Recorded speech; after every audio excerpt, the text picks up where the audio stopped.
Hello everyone, welcome back to this new video. स्वागत है आप सभी का इस नए वीडियो में। दोस्तों, ये वीडियो बेसिकली होने वाला है दोस्तों यूपी बजट से रिलेटेड, और ये इंपॉर्टेंट है, मोस्ट इंपॉर्टेंट है किसके लिए? मेंस जीएस पेपर 6 के लिए। क्योंकि मेंस जीएस पेपर 6 के लिए क्यों इंपॉर्टेंट होने वाला है? क्योंकि यहाँ से 1 से 2 क्वेश्चन आपको मेंस में डायरेक्ट मिलेंगे, और ये आपको हेल्प करने वाले हैं मेंस आंसर राइटिंग के लिए, जो इंपॉर्टेंट यहाँ के फैक्ट हैं। ठीक है, उसके साथ साथ ये आपको हेल्प करेंगे प्रीलिम्स के लिए। यूपी पीसीएस प्रीलिम्स है, जो भी यूपी के एग्जाम्स होने वाले हैं उसमें ये बजट आपको हेल्प करने वाला है। चलिए फटाफट से पहले आपको बता दें कि किस तरीके से जीएस पेपर मेंस से रिलेटेड है। तो यूपी पीसीएस मेंस के सिलेबस है पेपर 6 का। तो इस पेपर 6 का पहला ही पॉइंट अगर आप देखेंगे कि उत्तर प्रदेश का आर्थिक परिदृश्य, ठीक है, अर्थव्यवस्था एवं राज्य बजट की मुख्य विशेषताएं। तो ये पॉइंट राज्य बजट की मुख्य विशेषताएं, बुनियादी ढांचा एवं भौतिक संसाधनों का महत्व, ठीक है, और उत्तर प्रदेश का व्यापार वाणिज्य उद्योग किस तरीके से बजट में इसमें आगे बढ़ रहा है, और उत्तर प्रदेश की लोक कल्याणकारी योजनाएं, परियोजनाएं, ठीक है, मानव विकास संसाधन, कौशल विकास, और उत्तर प्रदेश में निवेश एवं मुद्दे। ये सब सारे आपको कवर करने हैं हमको किससे? यूपी पेपर जीएस 6 से। बहुत सारे दोस्तों थे 5 चल रहा था, तो इसमें पेपर 6 के लिए जो इंपॉर्टेंट पहले डेटाज थे उसको सोचा हमने कलेक्ट करके आपके लिए एक बार यहाँ पे डिस्कस कर दें। ठीक है, तो आपको बता दें पेपर 6 से कैसे रिलेट करेगा, और ये इंपॉर्टेंट होगा किसके लिए? आपके प्रीलिम्स के लिए। तो फटाफट से डिस्कस करते हैं। और एक चीज़ बता दें कि टेलीग्राम से जो लोग नहीं जुड़े, टेलीग्राम से जुड़िए फटाफट से। वहाँ पर जो भी पीडीएफ्स वगैरह स्टडी मटेरियल है, फिर बहुत सारे पीडीएफ्स अवेलेबल हैं जो आपके लिए हेल्पफुल होने वाले। ठीक है, तो वहाँ से जुड़ जाइए, और ये चीज़ें आपको जो आपकी राय है वो आप कमेंट करके जरूर बता दीजिएगा। चलिए फटाफट से स्टार्ट करेंगे दोस्तों। क्या? उत्तर प्रदेश का बजट 2024-25। ठीक है, इसकी प्रमुख घोषणाएं क्या थी उत्तर प्रदेश बजट की? इसमें देखिए बहुत सारे क्वेश्चन जो प्रीलिम्स के पॉइंट ऑफ व्यू से डिस्कस करेंगे कि वर्तमान बजट का कौन सा बजट है, कुल बजट कितना शिक्षा पर खर्च हुआ, किसके क्षेत्र में कितना खर्च हुआ, बजट में कितनी वृद्धि हुई, और अंत में हम आपको इसमें एक चीज़ बता दें, लास्ट में आपको हम एक आपके लिए शॉर्ट नोट्स बना के लाएँ। क्या लाएँ? Short notes. ठीक है, तो जो आप लोगों के लिए शॉर्ट नोट्स रिवीजन में काफ़ी हेल्पफुल होने वाला है, तो उसको आप लोग मिस मत कीजिएगा। अंत में शॉर्ट नोट्स हम आपको डिस्कस करेंगे। तो देखिए इसमें क्या था, 5 फरवरी को ये बजट पेश हुआ था वित्त मंत्री सुरेश खन्ना के द्वारा, और वित्तीय वर्ष 24-25 के लिए बजट पेश किया गया था। ठीक है, इस बजट के बारे में सबसे पहले बता दें कि देखिए अनुच्छेद जो 112 है आर्टिकल, उसमें ये बताया जाता है कि भारतीय संविधान के बारे में केंद्रीय बजट को लेकर यहाँ पर डिस्कस किया जाता है। तो 112 में केंद्रीय बजट को आप मेंशन किया गया, जबकि वहाँ पर देखिएगा बजट शब्द का उल्लेख तो नहीं है, लेकिन वहाँ पर क्या वित्तीय वर्ष के लिए बस एक लेखा जोखा के रूप में प्रस्तुत किया जाता है। ठीक है, तो इस बजट की जो प्रमुख बातें हैं वो हम आपसे पहले डिस्कस कर देना, फिर आपको शॉर्ट नोट्स के माध्यम से हैंड रिटन नोट्स के माध्यम से आपको सारी चीज़ें डिस्कस करेंगे। ठीक है, तो पहले देखिए कि सरकार का कुल व्यय कितना है। तो यहाँ पे आप देखेंगे कि 7,36,437 करोड़ रुपए का अनुमानित है। ये बजट का आकार है। मोस्ट इंपॉर्टेंट पॉइंट इसको नोट कीजिएगा। कुल व्यय देख लीजिए आपका कितना होने वाला है। ठीक है, 5,32,655 करोड़ का लगभग राजस्व खाते में लिए, और पूंजी खाते के लिए 2,03,782। ठीक है, ये डेटा है, और ये घटाने के बाद बजट घाटे का अनुमान है। ये घाटे का अनुमान वाला नोट कर लीजिएगा, 15,103 करोड़ का घाटे का अनुमान है। ठीक है, ये पॉइंट्स हो गए। उसके बाद से हम डिस्कस करते हैं कि किस किस फील्ड में कितनी कितनी योजनाओं के लिए दिया गया। मिस मत कीजिएगा। अंत का जो लास्ट का बता दें कि जो शॉर्ट नोट्स है, हैंड रिटन है, एकदम मोस्ट इंपॉर्टेंट पॉइंट है, जिससे सीधे आप मेंस के आंसर राइटिंग में उसको फीड करेंगे, आप डायरेक्ट क्वेश्चन बनेंगे। तो यहाँ पे देखिए कृषि का बढ़ावा देने के लिए 3 योजनाएं हैं। राज्य कृषि विकास योजना के लिए 200 करोड़ रुपए का आवंटन है। विश्व बैंक सहायता प्राप्त यूपी एग्रीकल्चर योजना के लिए 200 करोड़ रुपए। प्रखंड और पंचायतों के स्वचालित में मौसम स्टेशन लगाने के लिए वहाँ पे 60 करोड़ का आवंटन किया गया है। ठीक है, और यहाँ पे निराश्रित महिलाओं की पेंशन जो योजना थी, उसमें लाभार्थियों के लिए जो पहले 500 रुपये थी राशि, उसको बढ़ा के 1,000 रुपये कर दिया। प्रीलिम्स पॉइंट ऑफ व्यू से मोस्ट इंपॉर्टेंट लगा दीजिएगा। क्वेश्चन बन जाएगा कि जो महिला पेंशन जो लाभार्थियों को दिया जाता था पैसा, वो 500 रुपये से बढ़ाकर कितना कर दिया गया? तो 1,000 रुपये कर दिया गया। तो चीज़ इंपॉर्टेंट हो जाती है आपके लिए। 23-24 की तीसरी तिमाही तक कुल यहाँ पे ये आप निराश्रित महिला को, ये तो छोड़ दिए, डेटा है, इस फैक्चुअल है, इसमें इतना ध्यान नहीं देना। ठीक है, जो इंपॉर्टेंट है बस ये पॉइंट याद रखिएगा यहाँ पे कि ये कितना बढ़ा के किया, कितने को लाभ दिया गया, ये उतना इंपॉर्टेंट नहीं है। महिला कृषि सशक्तिकरण परियोजना के लिए जो लक्ष्य था, उसमें 200 उत्पादक समूह बनाकर तकनीकी सहायता प्रदान किया गया सशक्तिकरण के लिए। ये पॉइंट मेंशन कर सकते हैं वुमेन एम्पावरमेंट में। 23-24 के लिए बजट का लगभग कितना था, यानी 2023-24 में बजट कितना था?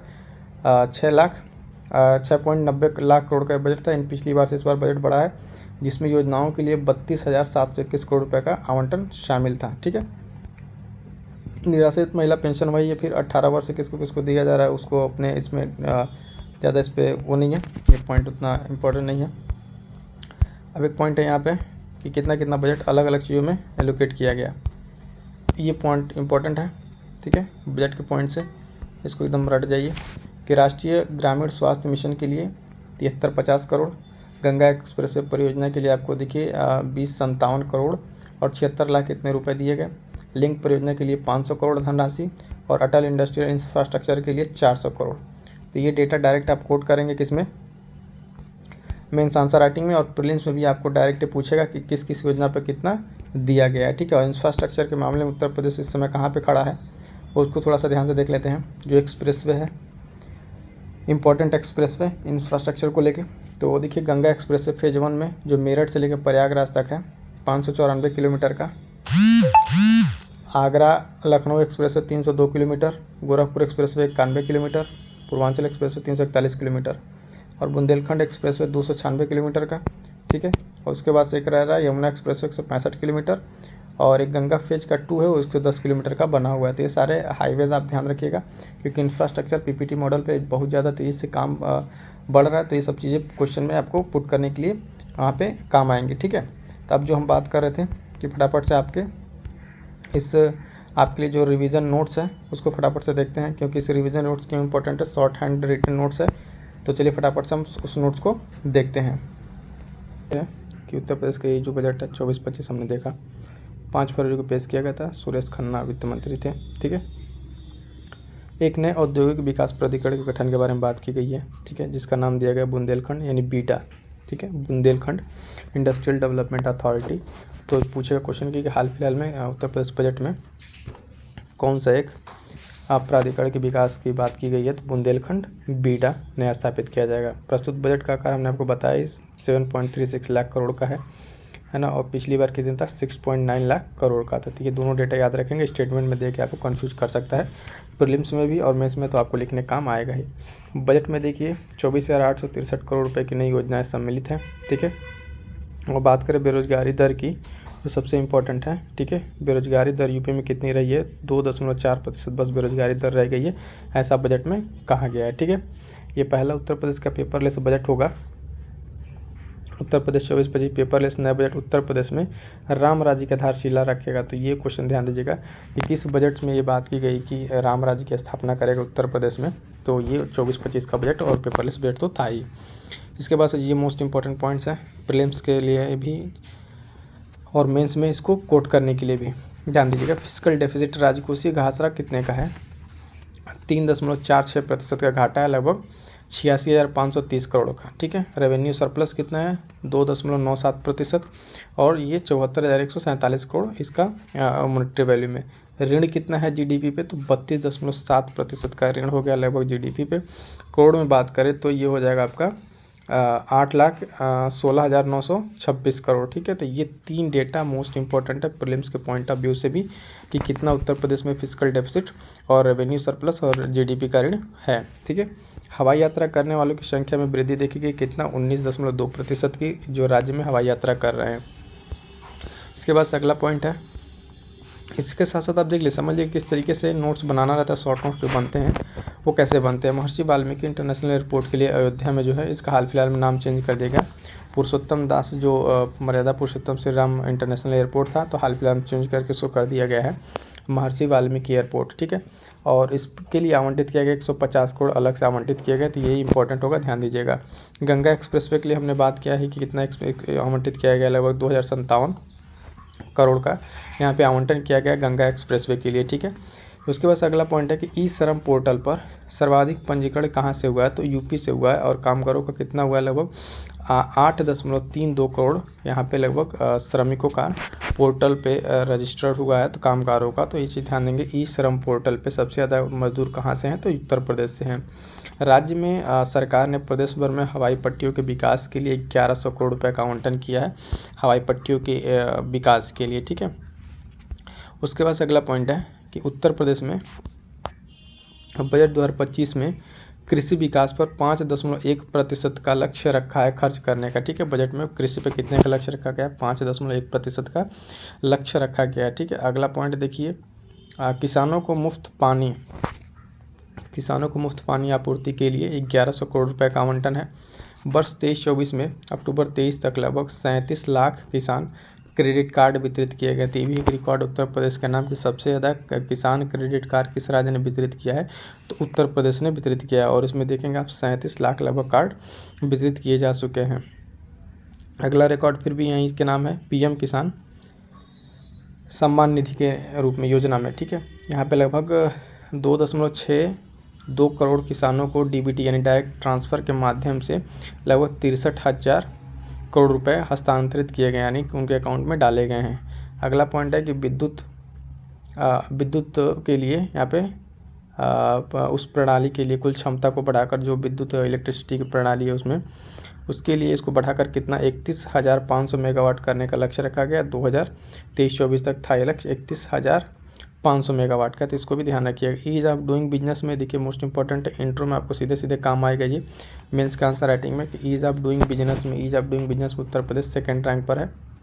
तो जब भी कहीं investment infrastructure GS paper mains के 6 की बात आएगी वहाँ आंसर राइटिंग में, तो आप सीधे यहाँ से स्टार्ट कर सकते हैं कि recently in the index of ease of doing business में उत्तर प्रदेश सेकंड स्थान पर है। इस तरीके से यहाँ पे चीज़ें डेवलप करें। कंक्लूजन में भी आप इसको लिख सकते हैं, प्रीलिम्स में तो क्वेश्चन यहाँ से बनेगा ही बनेगा।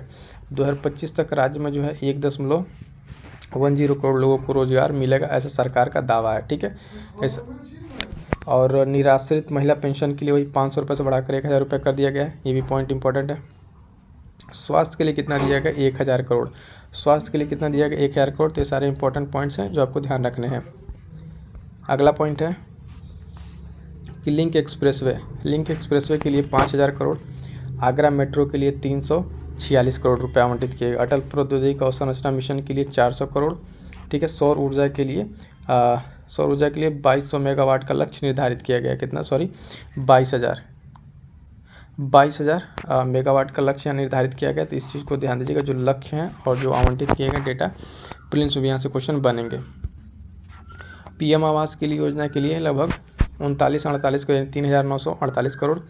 पीएम ग्राम सड़क योजना के लिए ये क्या कहते हैं 3,668 करोड़। ठीक है, वाराणसी में नए मेडिकल कॉलेज के लिए 400 करोड़। वाराणसी में देखिए पीएम का जो प्रधानमंत्री नरेंद्र मोदी का जो कंस्टिट्यूंसी क्षेत्र वहाँ के लिए। राष्ट्रीय ग्रामीण स्वास्थ्य मिशन के लिए आप देखिए 7350 करोड़ आवंटित किए गए हैं। और उत्तर प्रदेश सरकार ने अब तक कितने व्यक्तियों को गरीबी से रेखा से बाहर निकालने में सफल, लगभग 6 करोड़ लोग यहाँ पर ऑफिशियल डेटा आया है।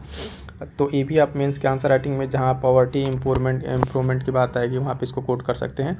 ठीक है, अगला पॉइंट है कि उत्तर प्रदेश सेमीकंडक्टर नीति को मंजूरी करने वाला चौथा राज्य है। ठीक है, बाकी 3 राज्य कौन से आप कमेंट करके बताइएगा ये चीज़। ठीक है, चौथा राज्य बना सेमीकंडक्टर नीति को अपनाने वाला। उत्तर प्रदेश की महिला श्रम शक्ति भागीदारी कितनी है? तो 32.10% उत्तर प्रदेश की महिला श्रम शक्ति भागीदारी है। ठीक है, तो ये थे आज के बजट के जो शॉर्ट नोट्स हैं, है ना, ये पूरे रिवीजन के लिए फटाफट जो हमने आपको बता दिए। ठीक है, प्रोग्राम चल रहा है, इसको ज्वाइन कीजिए। 5 और 6 को इसको कंप्लीट करने के बाद GS 1 से 4 तक भी हम इसमें कंप्लीट कराएंगे। अभी तो फिलहाल 5 को स्टार्ट किया, 5 के पहला यूनिट कंप्लीट होने वाला है। ठीक है, और इसके साथ साथ बता दें जो नए दोस्त जुड़े हैं, है ना, वो डेली आंसर राइटिंग प्रोग्राम और ये मेंस का आंसर राइटिंग कैसे बिगिनिंग से PPCS मेंस के लिए आंसर राइटिंग कैसे करें, उसके लिए एक वीडियो है, काफ़ी दोस्तों ने पसंद किया इसको। और साथ साथ एक अच्छा आंसर कैसे लिखें उससे भी एक अलग से वीडियो बना रखा, आप सबके कमेंट थे कि कैसे एक अच्छा आंसर लिखें, तो ये वीडियो चैनल पर अवेलेबल है, इसको आप जाके देखिए। और मेंस को कैसे डील करना है उसके लिए उसमें जो PYQs हैं उसको कौन से PYQs से किस पब्लिकेशन से करने हैं और कैसे PYQ को सॉल्व किया जाता है, किस तरीके से आपके मेंस में वो हेल्पफुल होंगे, उसके लिए भी एक अलग से वीडियो है। तो ये तीनों वीडियो चारों आपके लिए इतना इंपॉर्टेंट है दोस्तों कि आप इसको मिस नहीं करेंगे। साथ साथ बता दें कि मेंस के साथ साथ प्रीलिम्स में करंट अफेयर का रोल आप देखते हैं कितना ज़्यादा है, तो उसको ध्यान में रखते हुए कि आपके लिए पूरे 4-4 महीने के और मंथली करंट अफेयर को उपलब्ध कराया गया है। फटाफट से आइए, उन सारे वीडियोज़ को देख डालिए। ठीक है, मिलते हैं किसी नेक्स्ट वीडियो में, और आपके जो भी डाउट्स हैं उसको आप कमेंट कर दीजिएगा। ठीक है, उस सारे डाउट्स को हम देखते हैं। मिलते हैं किसी नेक्स्ट वीडियो में। Thank you so much.